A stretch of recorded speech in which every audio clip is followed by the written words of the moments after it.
Wavy quilting designs can add beautiful movement to your background areas and help draw attention to favorite parts of your quilts. Hey everybody, it's me, Angela Walters from quiltingismytherapy.com, and welcome to the Negative Spaces Free Motion Challenge Quilting Along video series. Throughout these videos, I'm showing you how to quilt some of my favorite designs in background areas of your quilts. We're going to be covering topics such as adding movement and interest to your background areas, creating secondary designs, and more. Plus, I've put together free quilting diagrams so that you're successful with all the designs we're learning throughout this video series. By the time we're done, you'll be ready to turn those negative spaces into positive impacts on your quilts.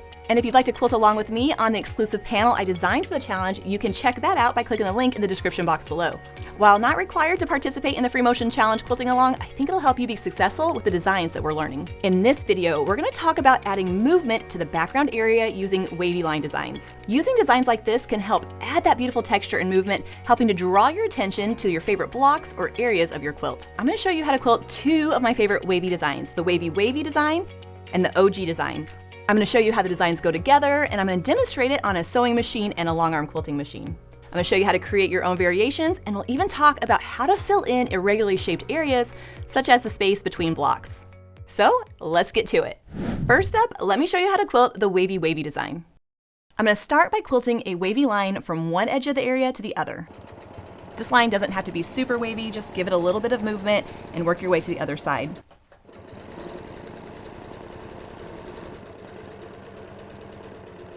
Once I hit that edge, I'm going to travel along it about a ½ inch or so and begin echoing my way back. But for this echo line, I'm focusing it more on being smooth than perfect. If the echo line gets a little closer or further away from the first line, don't worry about it. Just focus on keeping it nice and smooth.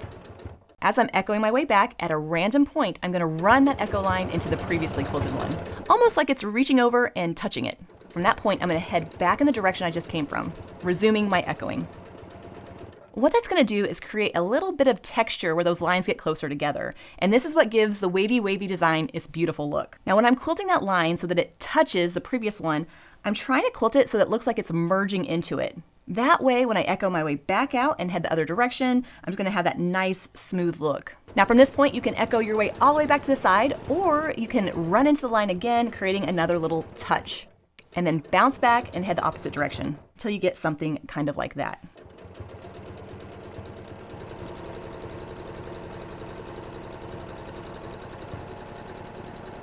I can keep echoing or keep quilting those touches, but once I run into the edge of the area, I'm going to travel over and continue on. And I'm going to keep doing that, quilting those echo lines so that they run into the previous one at random points and bounce back and go the opposite direction.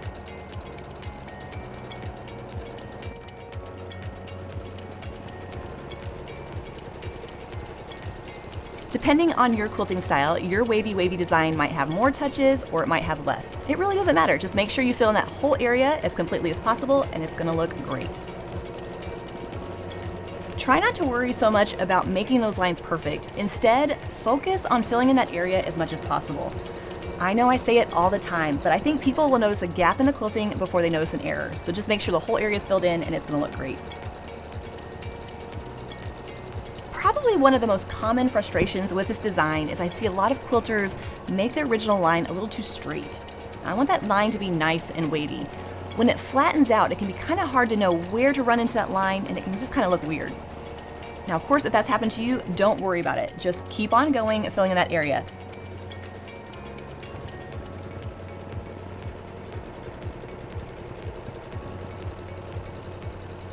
Another thing that will help your wavy design look awesome is when I'm quilting that line so that it touches the previous one, I want it to be almost as though it's merging into that line. For instance, if I'm right here and I'm wanting to quilt it so that it touches that previous line, I'm going to almost pretend like it's an on-ramp to a highway or that it's merging into that. That way, when I swing back and begin my echo in the next direction, I'm not going to have a big gap in this area.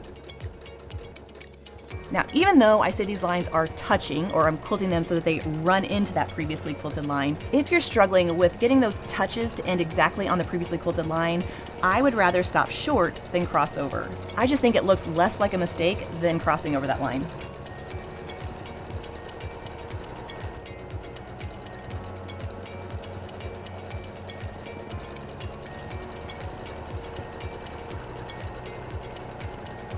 Another thing I love about this design is that you can quilt it as dense or as far apart as you'd like. It's the traveling along the edge that's going to determine the spacing between those lines. So if you want a nice, big all-over design, travel along the edge of the area about a ½ inch or an inch. If you're wanting to shrink it down and make it nice and dense as a filler, then travel about a ¼ inch. Being able to quilt it in so many different sizes is what makes this design super versatile.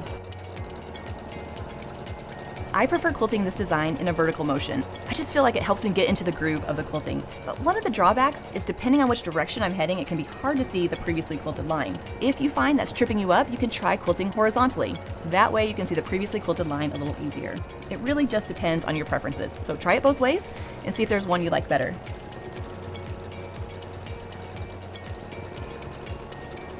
I'm using this dark pink thread so you can really see the quilting in the video, but if you're using this design on an actual quilt top, go ahead and use a thread color that blends in with the background fabric. That's going to let you see the beautiful texture of the quilting without seeing every little bump and bobble.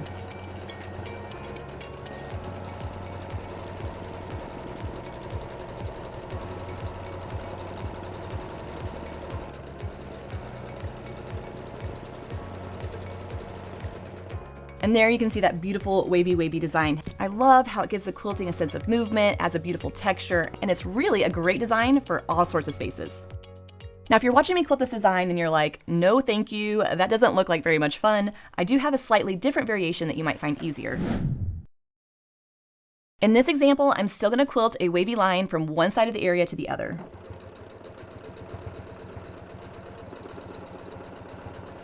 I'm still going to travel along the edge of that area and quilt a line that echoes that first one.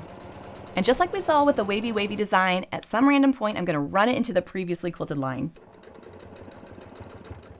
But instead of bouncing back and quilting in the direction I just came from, I'm going to continue on heading to the other side by swinging out and resuming my echo line.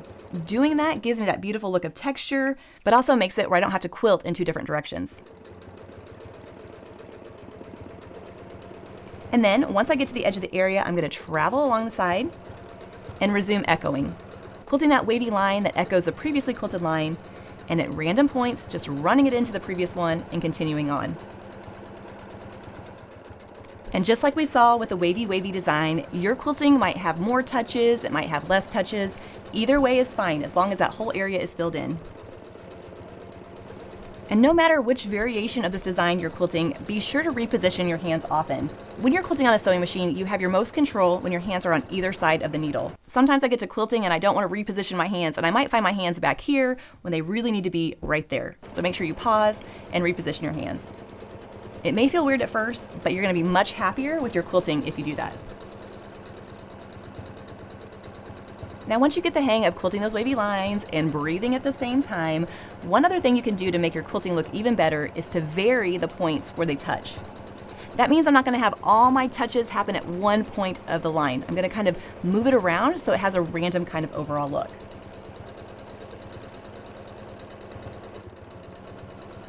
But whether you quilt the wavy design like this, where you're bouncing back and forth, or keep it going in the same direction with the variation, it's going to add a beautiful look of movement to the background areas of your quilt. Now that you know how that wavy design goes together, let's see how to use it to fill in irregularly shaped areas, such as in between blocks or the edge of the quilt. And I'm going to show you how to do that on the long arm quilting machine.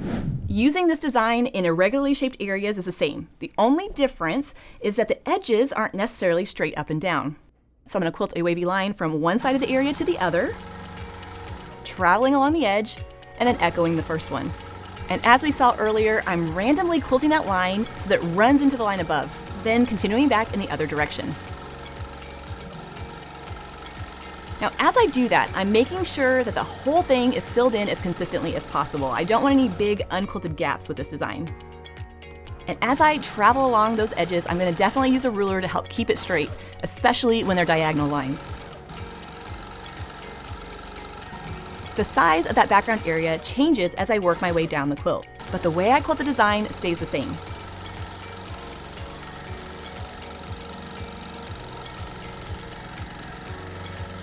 As I quilt my way around blocks like this, I'm going to need to fill in any gaps while I'm there. So I'll travel and fill it in with some wavy lines. Maybe they touch, maybe they don't. Fill in that area and then travel back on out. Then I'll work my way back up the area, quilting that wavy design. Now I will say that filling in irregular areas like this can be a little tricky for newer quilters. So if you're a little nervous about it, you can quilt this design as an all over. Then once you get the hang of it, you can start fitting it into those irregular areas.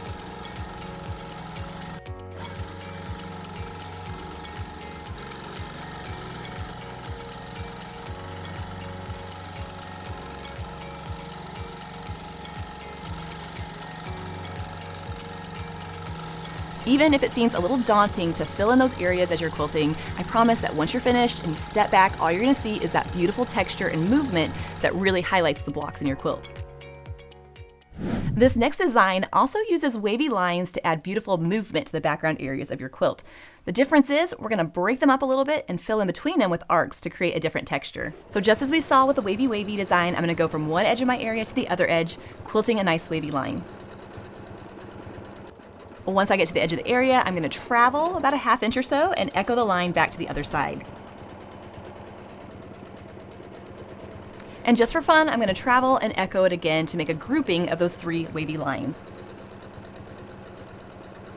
Now this time I'm going to travel along the edge a couple inches before quilting my next wavy line. Now when I go to quilt my next wavy line, I'm going to quilt it so that it's a mirror image of the previous one, which I know sounds like a little scary. But all I'm going to do is where this line goes to the left, I'm going to quilt the next line so it goes to the right. Ultimately, I just want a design that gets closer and further apart. It doesn't have to be perfect or symmetrical, I just want to create the space so I can come back and fill in. And what that's going to give me is a gap in between my quilted lines. I'm going to fill in that unquilted area before I move on. One of my favorite ways to fill in these wavy lines is with a nice arc kind of shape. So a line that swings out from that side, heads to the other side of the area, and looks like it's merging into that wavy line. I'm going to travel just a little bit and then echo that shape. And even though that area can be narrower or wider, I'm still quilting that arc all the way to the other side, quilting that line so it looks like it's merging into that previously quilted line, swinging out and continuing on. I'm trying to keep the spacing between these arcs fairly consistent, so I'm using the foot of my machine as a guide. By running the foot along the previously quilted line, that's going to give me that nice consistent spacing. The reason I love this kind of filler in between my wavy lines is the change in direction gives it just a little bit of contrast and interest. Of course, if you don't like the look of this, you can try a different filler. You could do wishbones, back and forth lines, ribbon candy, really any design that you want. But I'm just going to keep filling in that unquilted area, working my way back to the other side.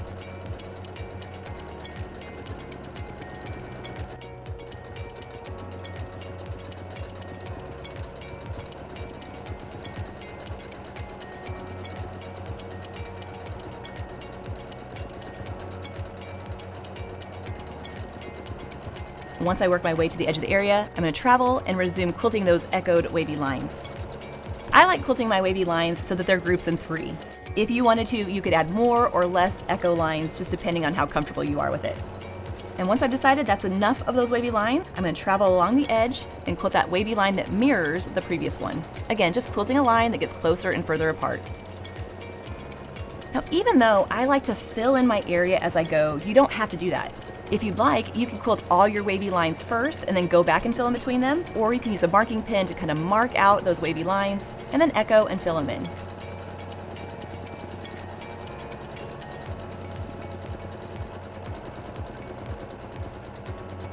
Once I'm done with the filler, I'm going to travel and then echo, continuing to quilt this design, filling in the whole area.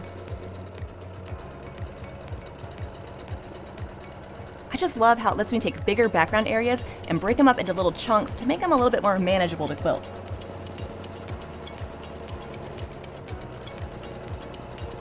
And just like the wavy design, you can really play with the spacing between these lines to create a design that is nice and big or even more dense. Like I said, it just depends on the look that you're going for.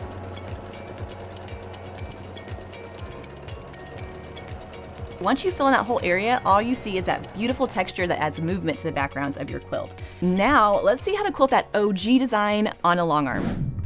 I love quilting this design on a long arm because it's so fast and fun. It's allowing me to break that bigger area up into sections, filling it in as I go, and giving me a beautiful look. Now, just like the wavy design, it can be a little tricky to quilt this in those irregularly shaped areas. The trick is to make sure you're filling in any of those gaps as you go. And if you find yourself in an area that's not big enough to add all of the OG design, just throw in some wavy lines. As long as everything is quilted in as consistently as possible, it's not going to show up.